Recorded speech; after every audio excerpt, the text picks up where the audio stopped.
Okay, everybody, I'm back again to tell you about the presidential election of 1812. For some reason, my light is not doing what it's supposed to be doing, and I think it's because it's kind of cloudy outside, and I have a window over here that is giving bad information to the light. Anyway, the presidential election of 1812 is our first wartime presidential election, and this has always been presented as the last real gasp of the Federalist Party, and James Madison won a runaway re-election. That's partially true, partially not true. But Madison is one of those interesting people. He's kind of famous for being famous. People at the time said that he knew more about how government was run than how to run the government. And they felt he was not particularly effective. And I'll get into that just a little bit. But it's kind of funny because sometimes you'll hear people like George Will, especially, likes to describe himself as a Madisonian, which kind of gets back to this whole issue of, okay, is he a supporter of sort of Madison's idea about how government is organized, or is he actually a supporter of the way that Madison governed as president? And those are two separate issues that we'll get into in a minute. So this election, 1812, was actually much, much closer than historians like to report. And I'm not really sure why that is, because this is another one of those interesting elections where the United States would have been fine with either candidate winning. DeWitt Clinton would have made a fine president, and in some ways he may have made a better president than James Madison made in his second term. So let's get into it, and we'll discuss what is happening. I'm going to switch this since my light is kind of iffy. Okay, so let's get into this. In James Madison's first term, several things happen that need to be mentioned here. One thing that's kind of interesting is most presidents have a good first term and then a less successful second term. Madison seems to have had a less successful first term, which I'll get into. You can see we're behind a cloud again, and it's gotten dark in here.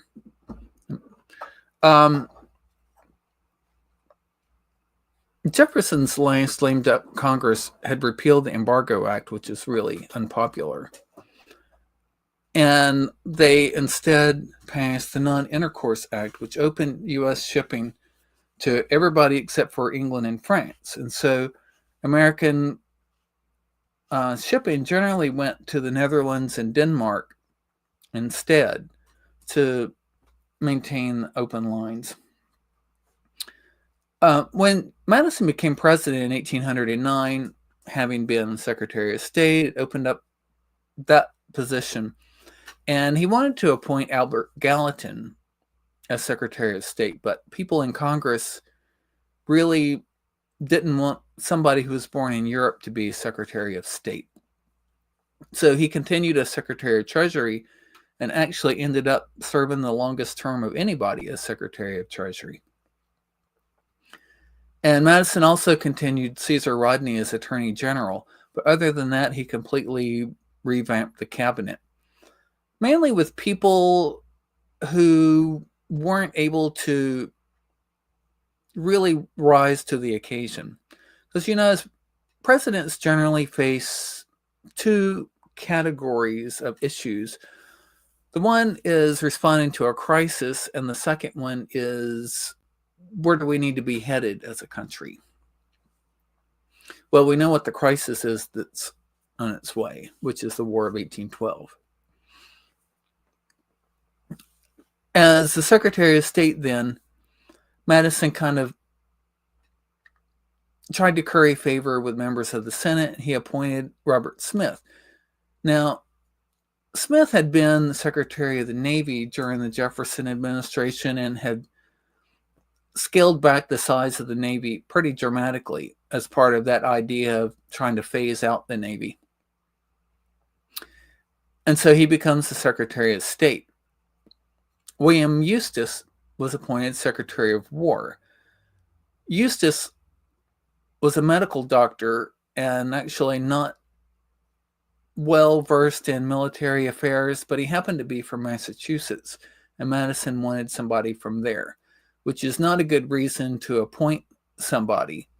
And it gets back to this idea of Madison appoints people who can get through the Senate because the Senate stood up to him about Albert Gallatin.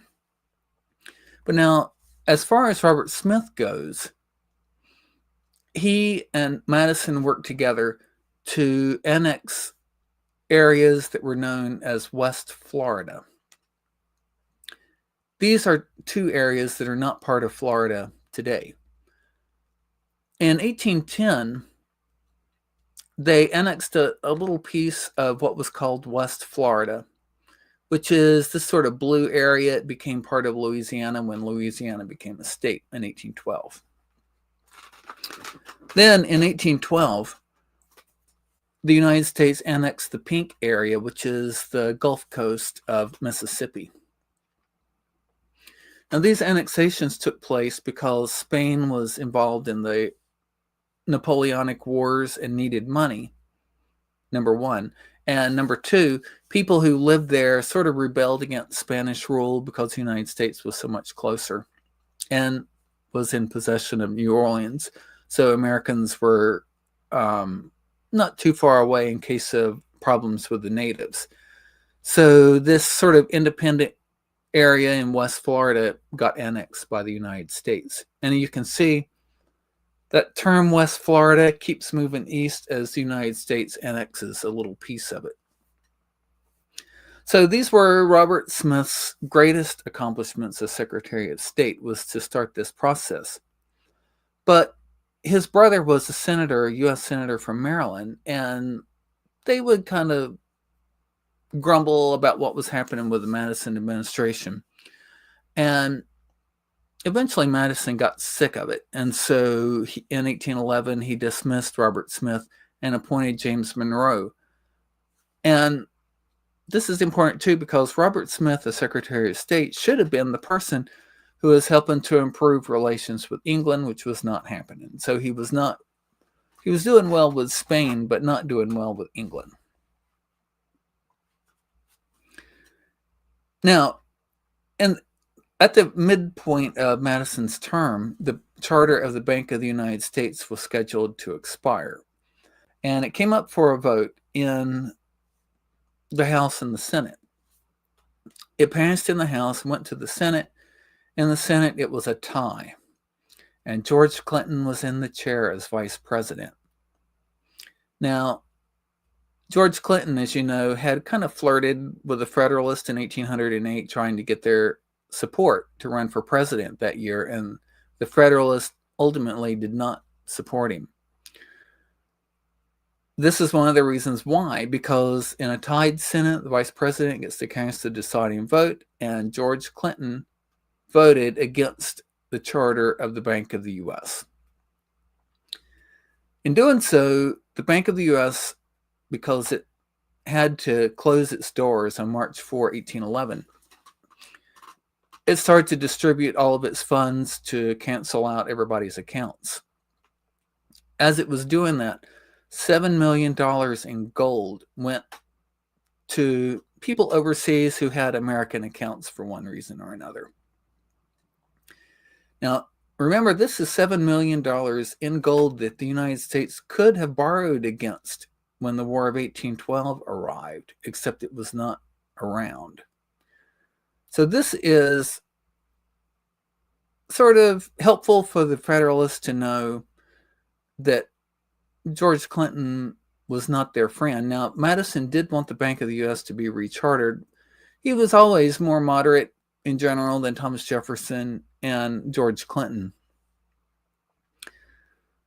But so here's where we are. The United States it has lost its biggest ability to borrow money for the continuing needs of the government right when a war is getting ready to start. Isn't that nice? Great planning. Okay, so let's talk about the midterm elections that were held in 1810 and 1811. And I'm primarily going to discuss here what happened in terms of U.S. House elections, because as you know, the U.S. Senate at this point was being, until the early 20th century, legislatures appointed members of the U.S. Senate. Okay, so in the midterm elections, Democratic Republicans gained 13 seats in the U.S. House. And 3 people were elected to the House who were sometimes ended up being called the triumvirate of the U.S. Senate. But long time after this, John C. Calhoun was elected from South Carolina. Daniel Webster was elected from, interestingly enough, New Hampshire. He hadn't moved to Massachusetts yet. And Henry Clay was elected from Kentucky. Now, Clay had served in the Senate briefly before this, and interestingly enough, when he was serving as senator, he was less than 30, so he was allowed to serve even though he didn't meet the constitutional requirements to serve. Now, in between when the elections were held and when Congress assembled, a British warship named the Guerriere stopped an American vessel and impressed a seaman off the coast of New Jersey. This is another one of those things that the Brits were doing from time to time that Americans it really bothered Americans. I mean, remember that is one of the reasons that Jefferson never did end up doing away with the Navy altogether, was because the British had done this. So they did it again. And right before Congress assembled, Henry Clay gathered a lot of these people, because members of Congress would generally come and stay in boarding houses while they were in Washington, D.C. Some of them would buy houses if they're going to be there long enough, like maybe a senator. So he has all these people, and he makes the case that we need to do things differently. I mean, the United States is sort of being harassed by England, and we have to stand up. We need new leadership. So when Congress assembled, everybody got together in the U.S. House, and they elected Clay on his first day in the House as Speaker, which is a really remarkable thing. Obviously, it happened with Muhlenberg in 1789. But it says something about Henry Clay's ambition and kind of appeal to people that he was able to pull this off. Okay. In 1810, the United States conducted the third census. This was a census where most states gained I guess they all gained in population, right? And as a result, almost every state gained members of Congress or electoral votes. Louisiana was a new state, and so it has a 3 there because the 3 is this increase in electoral votes. For all the other states, these numbers represent increased representation in Congress. So for this 10-year period, 1813 to 1823, Delaware would have 2 representatives. This is the only time in American history Delaware had 2. So if you look at the list here, largest states, Virginia is the largest, but because slaves, for the purposes of electoral votes, are counted fractionally, New York actually is granted more electoral votes for the first time than Virginia. So you can see here the top 10. It's always interesting to look at this to see, for example, North Carolina at number 5, South Carolina at 6. To see Connecticut in the top 10, kind of interesting. Almost every state gained. Sometimes when they reallocated members of Congress, some states would lose, as you know, so the numbers of seats go up and down. But in this case, nobody's went down. And so the states here have been redrawn to reflect the size of their electoral vote. Okay. So then in early 1812, we have the normal maneuvering, who's going to be our national ticket, right? And Virginia held its legislative caucus on February 12. And the Madison people there were already furious with George Clinton and decided not to recommend him for a third term. This is Madison's way of accomplishing that. We're going to get people in Virginia to start this. And the legislative caucus in Pennsylvania then followed suit. Sorry, I don't have the date for that. Well, interestingly enough, Clinton then died. He had been sick and not able to serve as to preside over the Senate for a month.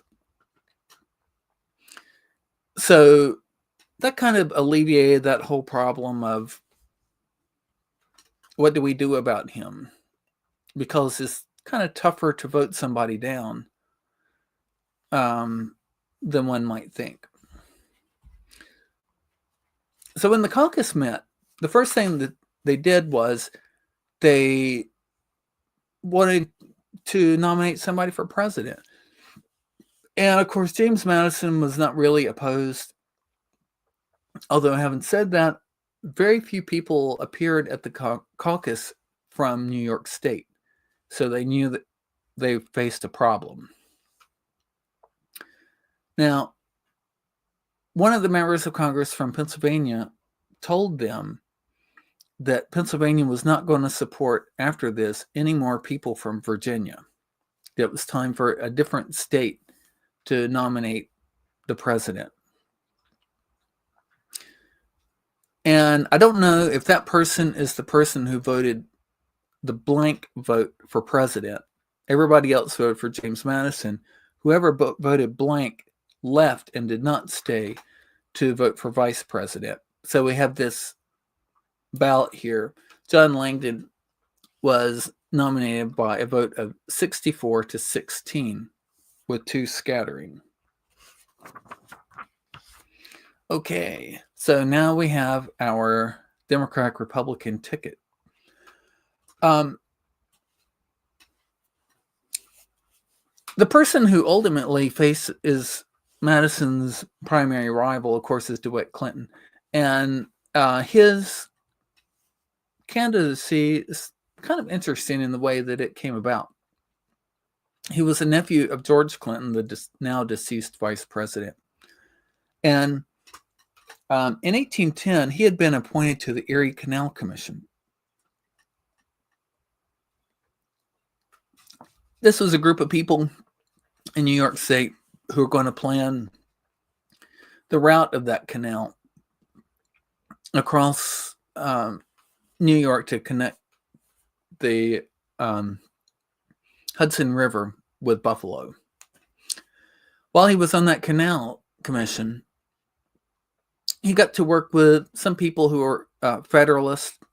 And interestingly enough, he found that Federalists were a different kind of person from what George Clinton had always made him out to be. And this is really good for DeWitt Clinton to find this out. Some of these Federalists were like experts in like macroeconomics, the use of money and how the economy works. Some of them were outstanding at engineering and other things. So DeWitt Clinton's philosophy starts to kind of shift slightly in a Federalist direction. Then, interestingly enough, he gets elected both Lieutenant Governor of New York State and Mayor of New York City, and he was holding those positions simultaneously, which is something I imagine wouldn't be allowed today. Usually you can only hold one at a time. Okay, so some people were really interested in having DeWitt Clinton as the opposition candidate to run against James Madison. And the governor of New York realized that people in New York, in the legislature of New York, agreed with that. So he dissolved the legislature to stop them from putting DeWitt Clinton into nomination for president. But some members of Congress from New York State went home and they called a group of the DRP members of the New York legislature into session on May 28th and talked them into acting as a caucus to nominate DeWitt Clinton. So now we have a candidate for president, but no designated candidate for vice president. Okay. John Langdon was interested sort of in the success of the Madison administration, but he felt like he was too old to serve, so he wrote a letter and he declined to be the vice presidential nominee. And the DRP members of Congress entered into a caucus again, and I don't have the date right there, but that date was June 8, 1812. Now, in between the first session and second session of the caucus this year, a few things happened. One of them is the announcement of that part of Mississippi along the coast being annexed by the U.S. So Madison's trying to show things are going well on the coast, even if things are deteriorating with Britain. Because Madison asked for a declaration of war against England. And, of course, by this time, DeWitt Clinton is now running as an independent opposition candidate. So when people got together for the second session of the caucus, 10 people who were there were people who had not attended the first time, and so they wanted to add their votes to Madison's from last time. Because last time he had gotten, let me just look this up real quickly. He had gotten 82, so he has a total of 92. And for vice president, Elbridge Gerry had been mentioned last time. As you remember, he came in second. And he was nominated. Gerry has some interesting pieces to his biography. He had served 2 terms as governor of Massachusetts. And 1812 was a year where new district lines were being drawn. Gerry, as you know, was a moderate. He was a good friend of John Adams. He was the one who told John Adams that Alexander Hamilton was scheming in the Electoral College. But those are interesting things. The things Elbridge Gerry are most known for are, number one, the gerrymander. Now, he did not initiate the gerrymander. Members of the DRP, who happened to be in control of the state legislature, drew this one district, and that was intended to guide the voters maybe towards a given conclusion. So the idea of a gerrymander drawing the maps to help your party comes out of that. And this had just happened. This is just like months before this. But then the state elections took place, and Elbridge Gerry was defeated for a 3rd term as governor. So he was out of office. And he got rewarded this way. It's kind of interesting that his name was pronounced Gary, but sort of the verb about redrawing districts is called gerrymandering.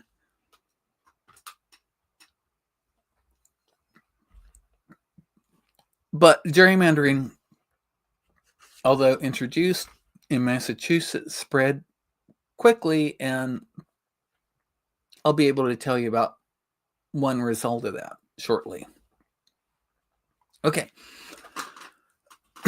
So James Madison had asked for this declaration of war before the second session of the Congressional Caucus.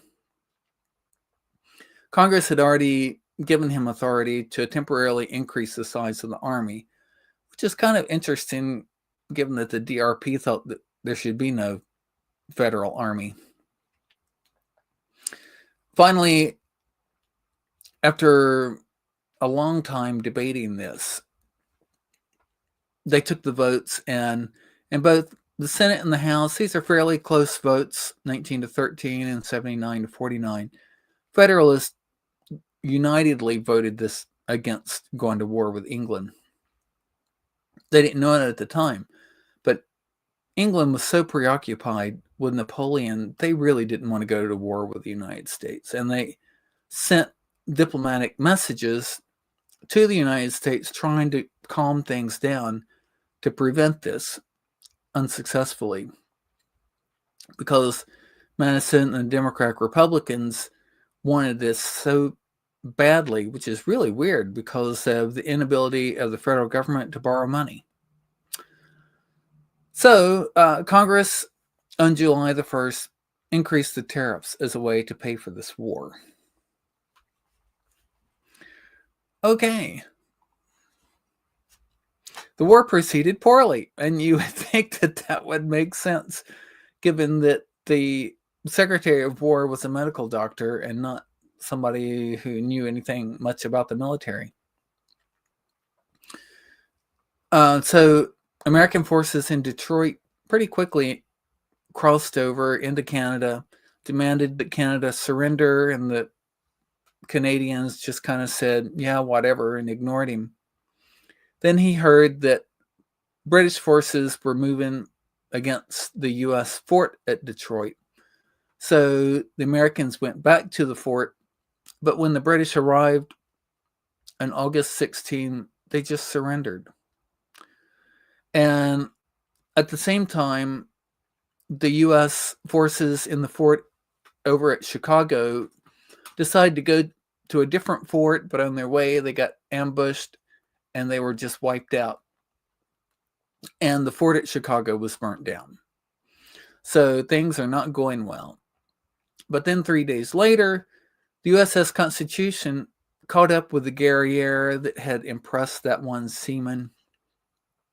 And they had a battle, which is depicted in this painting.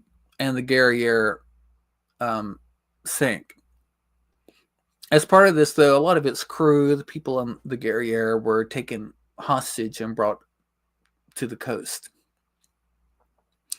And then later, another attempt to invade Canada failed. So the war is not going super well, and information about this is being published in the newspapers like 2 to 3 weeks after these various things happen. So people do know about these various things.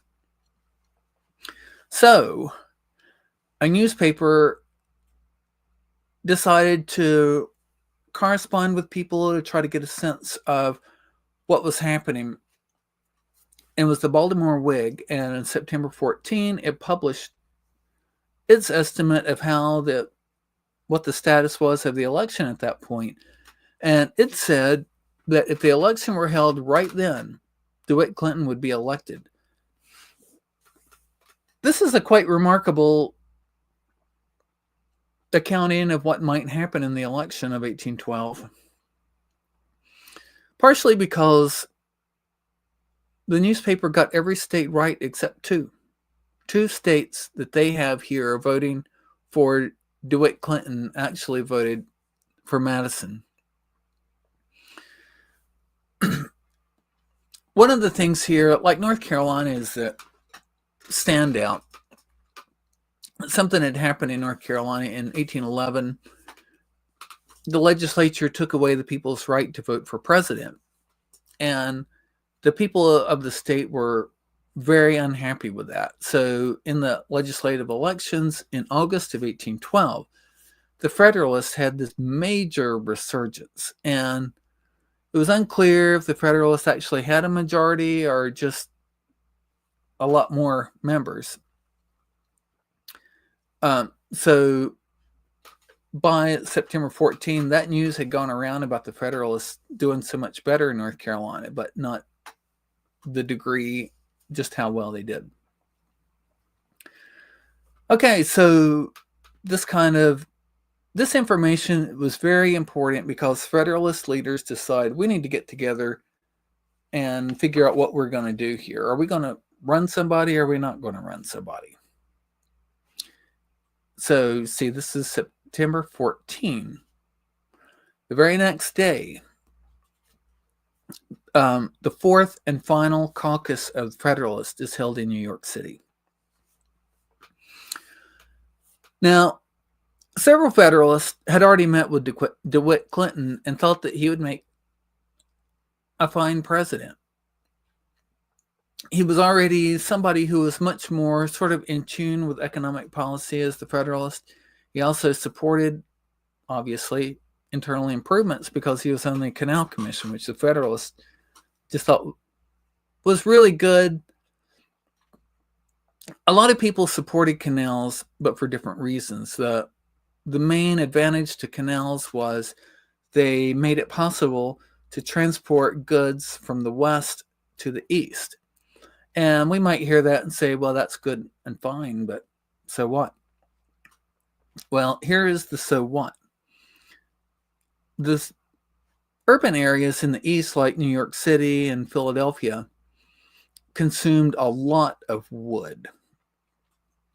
And the forests around those two cities were receding far faster than they could be replenished. And canals would make it possible to ship in wood from the west. Now, where canals actually made most of their money once they started making money was the delivery of coal. The D&H Canal is the best example of that, not actually the Erie Canal. So canals had a lot of promise, and Federalists thought it was outstanding that DeWitt Clinton was in favor of that. But DeWitt Clinton was not overly interested in running sort of as the Federalist nominee.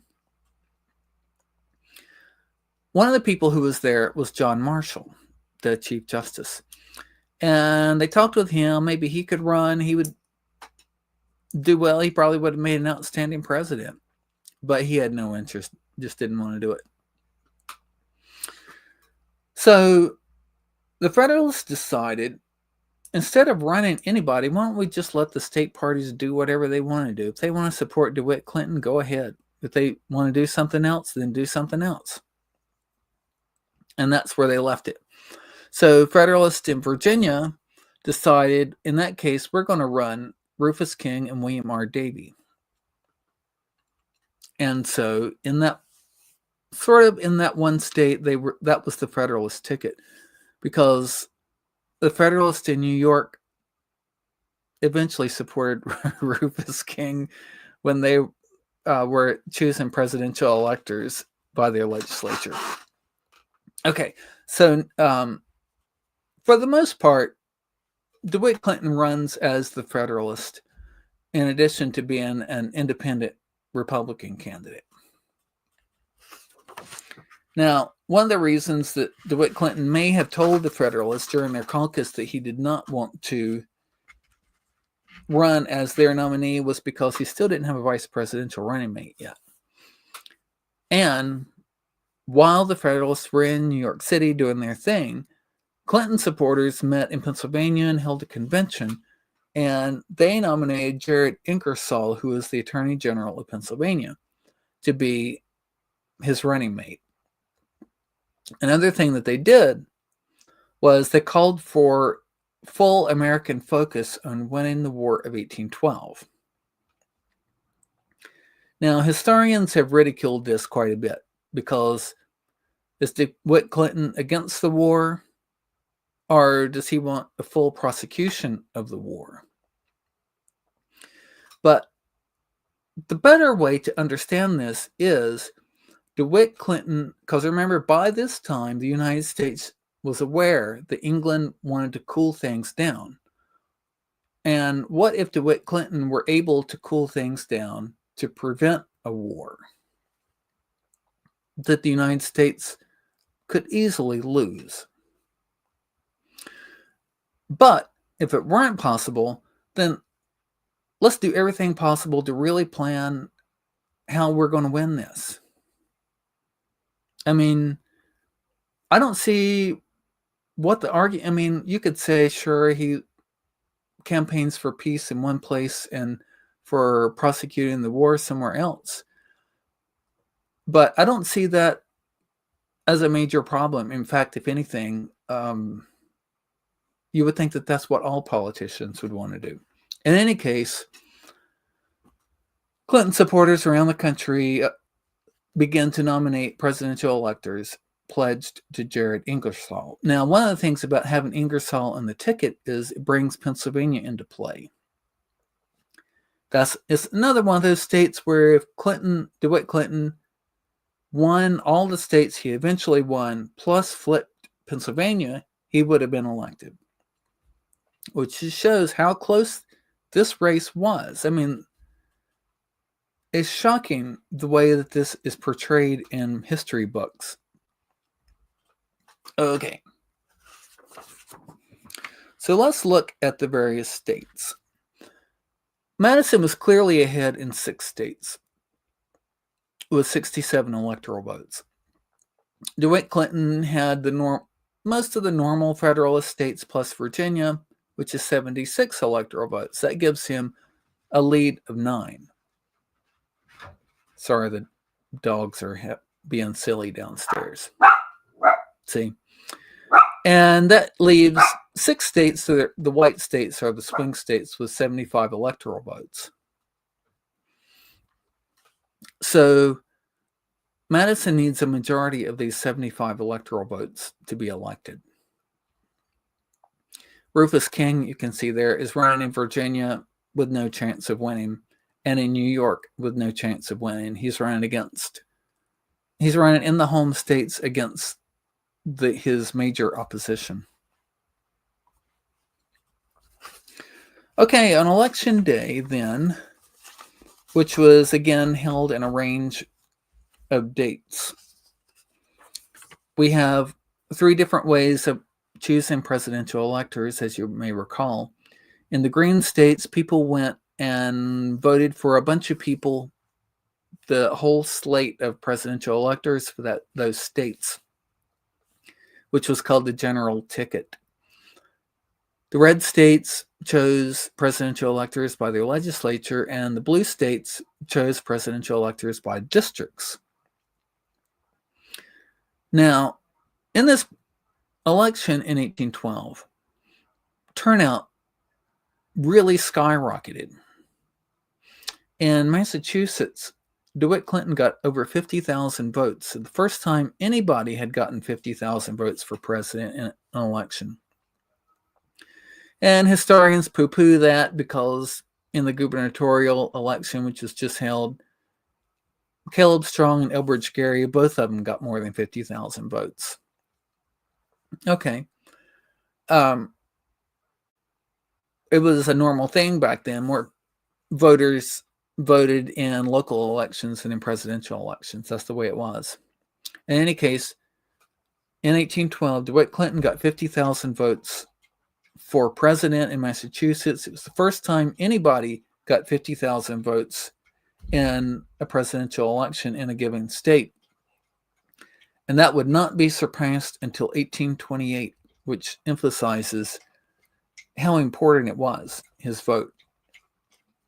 Ohio had 2 different slates. The state party had split.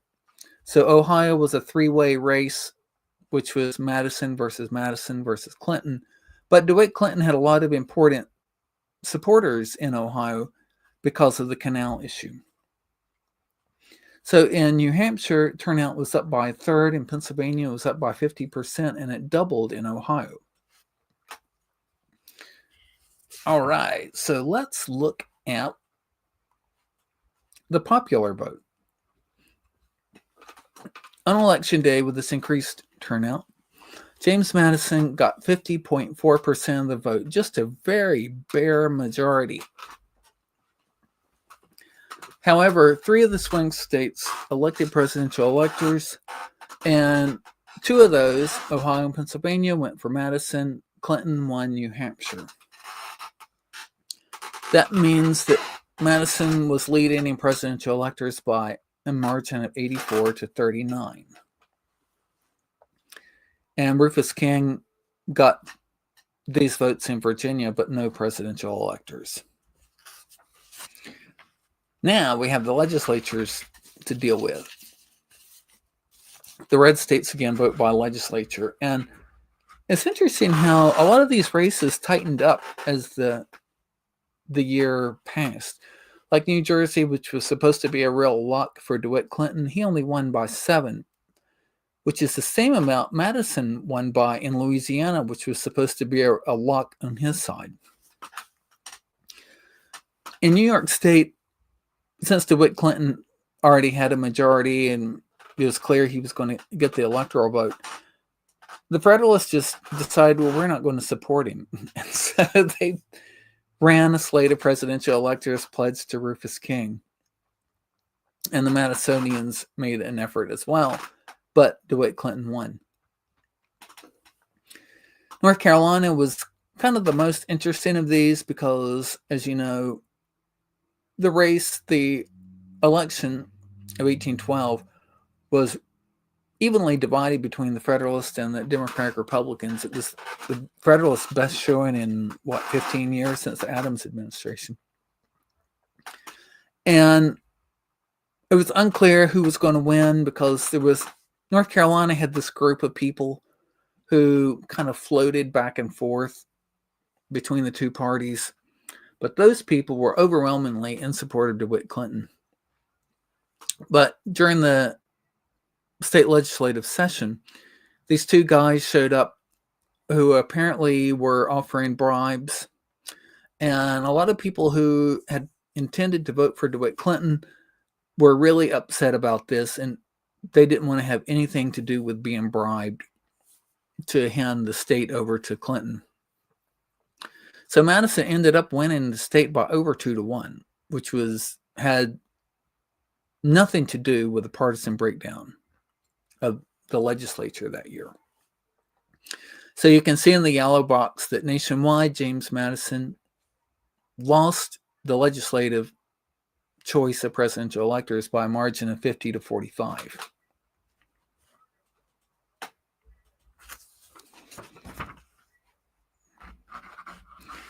Okay, so presidential electors met in their state capitals on December 2 to cast the electoral vote.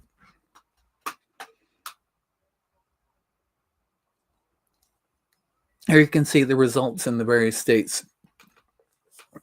One presidential elector in Ohio failed to appear. And the legislature there had not passed that law that you need to have, that if a presidential elector fails to appear, whoever is there can fill the vacancy. And so Ohio lost a vote. That happened in a sense in Pennsylvania because 4 of its presidential electors failed to appear. But because in Philadelphia, the legislature happened to be in session, they were able to pass that law real quickly and have 4 people appointed to fill those vacancies. They didn't need that. Madison was not going to lose. But Pennsylvania wanted to fix that and be done with it. So we have this result. James Madison is elected by a margin of 128 to 89. One thing that's unusual about this is the presidential and vice presidential totals were slightly different. On the vice presidential side, 3 presidential electors in New England voted for Elbridge Gerry. He could easily have been a Federalist candidate in this race. In fact, he probably would have been an excellent choice on the Federalist ticket. So 3 people who were supposed to vote for Jared Ingersoll switched and voted for Elbridge Gerry, but you'll never see them mention as people in the list of faithless electors because of, I don't know why. I put in a picture of William R. Davie. William R. Davie would have been outstanding to have in the federal government at this time. He was one of the best people in terms of like logistics and strategy during the American Revolution. He would have been great to have assist in the U.S. forces during the War of 1812, but instead he was living in Tivoli in South Carolina at that point and received no electoral votes. Okay, so let's look at the U.S. House races in 1812. Now, because of redistricting, the size of the House was greatly expanded. So it's kind of tough to say, well, who really did better. Federalists gained 37 seats. And if you look down here, you can see the status of the House before this election and after. The Federalist vote doubled, but the Democratic Republicans also gained 22 seats. So they both gained. Importantly, Virginia had gerrymandered, and Madison got the DRP legislature to put John Randolph in a district with another incumbent, and they ran against each other. And John Randolph, who had opposed the war, sometimes he was a really strict Jeffersonian, and sometimes he supported the Federalists. He was just a thorn in the neck. And so he got defeated. He did come back soon. Okay. So the Federalists rebounded, which actually sort of helps Madison because these are people who are going to support a strong military going into a war. Okay, so the joint session took place in the U.S. House chamber. That says 1805 at the top. That should be 13. I don't know why it says 5. And the vice presidency being vacant, the president pro tem presided. That was William H. Crawford, the youngest person ever to hold that position. And somebody who's going to appear later when he decides to run for president. And the normal 1 Senate teller and 2 House tellers processed the certificates of vote from the states. This is an image of what the Capitol looked like before it was burned by the British during the War of 1812. So William Crawford is the person who announces that James Madison and Elbridge Gerry have been elected. For some reason, the joint session forgot to send somebody to tell Elbridge Gerry about his election as vice president. Okay, so Inauguration Day, March 4th, 1813. James Madison gave his inaugural address in the U.S. House chamber, and then John Marshall administered the oath. Elbridge Gerry was not there. So what was happening with him, they didn't really know.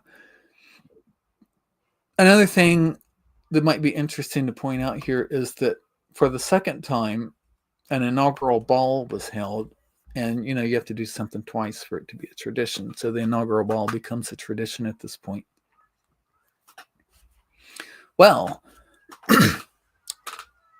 they made arrangements to hold Elbridge Gerry's inauguration at his house, which is shown here as called Elmwood, which is still there in Cambridge, Massachusetts. And U.S. District Judge John Davis is the person who administered the oath. One of the people who showed up to observe this was John Adams. Adams was a longtime friend of Elbridge Gerry. This is really important because for the first time, somebody of the opponent's party shows up to support and witness the inauguration of somebody from the other party. This had never happened before.